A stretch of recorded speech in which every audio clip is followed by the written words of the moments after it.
Yo, what's up, y'all? I'm actually smiling today. I'm in a great mood. Happy Friday, Cowboys Nation. It's your boy, Foots the King. Hey. We got a big one here. We got a humongous one here on Sunday night. All right, Eagles coming to your place, a place where I have ridiculed this team. I've ridiculed this team a lot. I've said that, you know, this stadium belongs to everybody else but Dallas. So it'll be nice to leave Sunday night with the win. I think this is a very winnable game. But the header is, can the Cowboys win without Amari Cooper? So before I get to that, before I get to the meat and potatoes of this video and kind of breaking down the Eagles and what I see and what needs to happen. Right now I'm at work, guys. Got my Bradley shirt on. I had to go off site, so I had a little time, and I kind of had to step away from football this week because last week it was a mess. It was a mess, y'all. It was a mess. It wasn't inspiring. Now I didn't step all the way away from football because my babies, my 8U football team had a very inspiring win, and at the end of this video I'll show you guys some of their highlight tape. You guys make sure you go follow them at Boy Broncos 8U on Instagram. Also, a couple more housekeeping notes. I mailed out a lot of my album to some of you guys who actually follow the directions and follow me on Sportscaster up in the top right or left. I forget which one I always put it up. But if you hit me up on Sportscaster, then I'll make sure that I shoot you a follow and shoot you an album and mail you an album. So and you guys can get some music. So some of you guys should have got those, and I'll be sending out more. Now, back to the task at hand, and the task at hand right now is beating Philadelphia. Rewatching the Jets game 3 times, I came away with some more information, more or less. Again, my thoughts on DeMarcus Lawrence and Zeke not caring.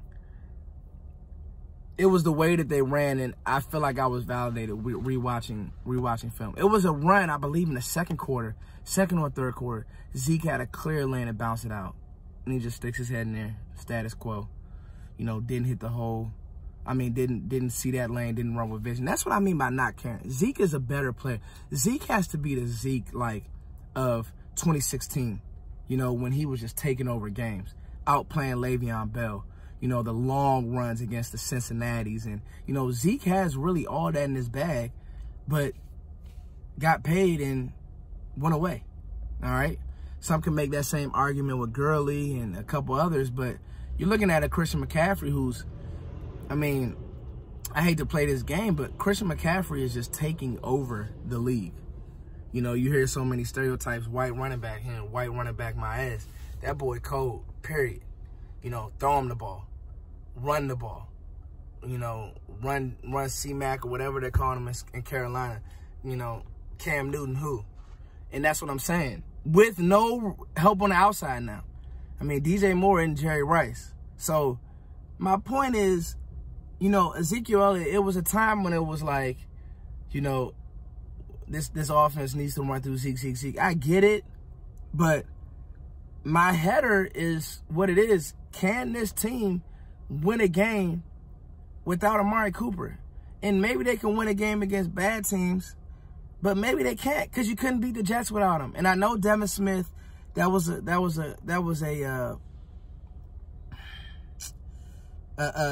curveball. You know, the World Series is on right now. That was a curveball. Who's pitching in the World Series, y'all? Y'all tell me. But, actually, I should know more because the Nats are in it. All these fake Redskins fans. Now they Nats fans all of a sudden. But we're not going to get started on that, y'all. But, Amari Cooper. All right? I was upset with Amari for kind of just sitting out and just being there. Damn, we need Amari Cooper, y'all. He's the only guy on this team that can just take the air out of somebody with his out of a defense with his just playmaking ability.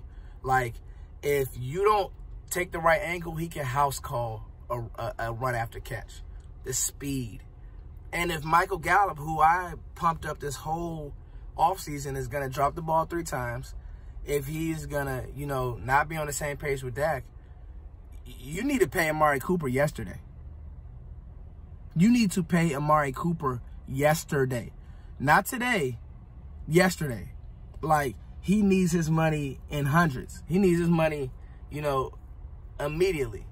You get what I'm saying to you? So, to me, it's one of those things that's like,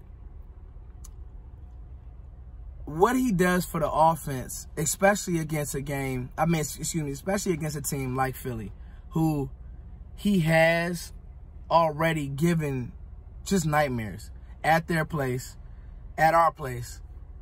And that secondary it isn't bad. It's awful. But with the Cowboys, without Amari Cooper playing, you just have to question, will this offense take advantage of it? You see what I'm saying to you? And that's why, you know, maybe some scrub teams, but it's starting to look like this offense can't quite function, can't quite make plays. I don't care if it's Jason Garrett's imprint. I don't care if it's Kellen Moore's Boise State motion and you know, all this pre-snap stuff. I get it. I don't know if this offense can function without Amari Cooper. I'm going to just be completely honest with you. You guys help me out there. Now, switching over to the defensive side of the ball and really looking at – so, I do think, though, however, with the Eagles' injuries, and they have a lot, the one that I'm really watching is if Andre Dillard's going to play, you need to attack him, all right? Fletcher Cox was on the injury report, so I don't know what's going to happen there. But if Andre Dillard's going to play the rookie left tackle, right or left, I don't know which side they're going to – I think they're going to play him on the left side. You need to attack him. Like, okay, DeMarcus Lawrence, I get it. It hasn't been great, and, you know, you're mad at the media. Come on, bro. Like, he should be eating for lunch. Andre Dillard should. Now, will he? Again, you're 3-3, you know, which at this point last year, you were in a bad state. Then you ripped off, 7 straight wins and went 7-1 down the stretch and made it to the playoffs. So, that's why I waited all week to do this video, because I want to be in a good mood and not be Debbie Downer. But there's going to be some Debbie Downer in this video just because. But, you know, it's time now for this team that I want to call good, but right now it's average because you are what your record says you are. It's time now for your players to play. All right, so everybody wants to scream coaching. Listen, DeMarcus Lawrence is a Pro Bowler. He has to play like that. Right now, Robert Quinn is outplaying DeMarcus Lawrence. I don't need a film breakdown to tell me that. I don't need Jason Garrett's coaching or clapping or whatever, him not being dapped up after I don't need anything to tell me that. I don't need much to tell me that Zeke looks slow. I don't need much to tell me that. I don't need, like, that's not Jason Garrett. That's not Jason Garrett, guys. Newsflash, that's not. That's the players that you drafted that you know that have been in this building that just aren't giving their all, that are just not balls to the wall because they're kind of cruising, because it's the Jets, and then you ended up losing to the Jets. You see what I'm saying to you? Because the Jets just wanted that win more. A winless team wanted to win more than you did because you just weren't sharp. Michael Gallup just wasn't sharp. You catch the ball, you extend drives. You see what I'm saying to you? Everybody compliments each other, but now, because it's Dallas, because it's, you know, it's lovely and everything is easy in Dallas when you got a Jerry Jones type owner. So, I know I'm all over the place, guys, but Amari Cooper, I think that he just does so much for the teams, the plays that he makes. You know, and Dak actually did well in that game. I think the issue is I don't think that Dak is good enough to make decent players better. Like, you know, what Tony was able to do with, like, a Laurent Robinson. You know, get him all that money. He went to Jacksonville and disappeared. Dak's not there yet. And I give Dak hell. I thought he did all that he could and was tough as nails. But I just don't think that he's just not going to make Tavon Austin a Pro Bowl receiver, or, you know, he's just not there yet. And maybe he will be, maybe he won't. Maybe Dak is kind of leveled out and kind of hurt himself by not signing that contract. Here we go. Defensively, linebackers got to run the ball, got to squeeze on the tackle. Miles Sanders is really good. That was a good hit for Philly. And then Jordan Howard. They're going to try to run the ball. They're going to try to muddy the game up. And then be opportunistic with Ertz and Jeffrey. I think that you'll be okay guarding Jeffries. And Aguilar, he's kind of up and down, really. But I think the one that you got to get under control is Zach Ertz. So whatever you got to do, if it's Joe Thomas, whoever has to come out the game, whoever's not tackling well, whoever's not running to the ball well, if Joe Thomas needs to play more, then damn it needs to happen. That's just the facts. I don't know, how people are grading Sean Lee. I think some of it's good, some of it's bad. I've heard this week, I watched film, and I didn't have a problem with Jalen Smith, but a couple people did. So, and then just the interior linemen, at this point, you're just kind of like praying that these guys can get better, but the interior rush just isn't there. Robert Quinn is good. He's actually done really well, exceeding my expectations, but then DeMarcus Lawrence has not. So, defensively, guys, you just would like to know what defense this is going to be. Is this going to be Cheeto not in position defense? Is it going to be Cheeto making plays on the ball? Obviously, Anthony Brown is out, so we'll get our wish with Jordan Lewis. But then at the safety position, I like Jeff Heath. I just want to see more of a playmaker, whether it's Wilson. I know they probably won't start Donovan Wilson, but maybe Darian Thompson.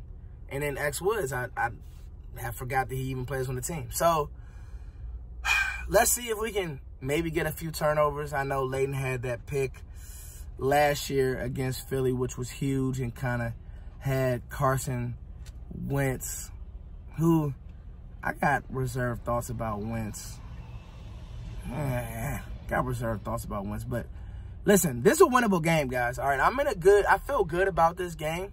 Just what Dallas are we going to get? So, you guys enjoy this 2-minute highlight reel of my boys. Make sure you follow me at Foots the King. Follow them at Bowie Broncos AU.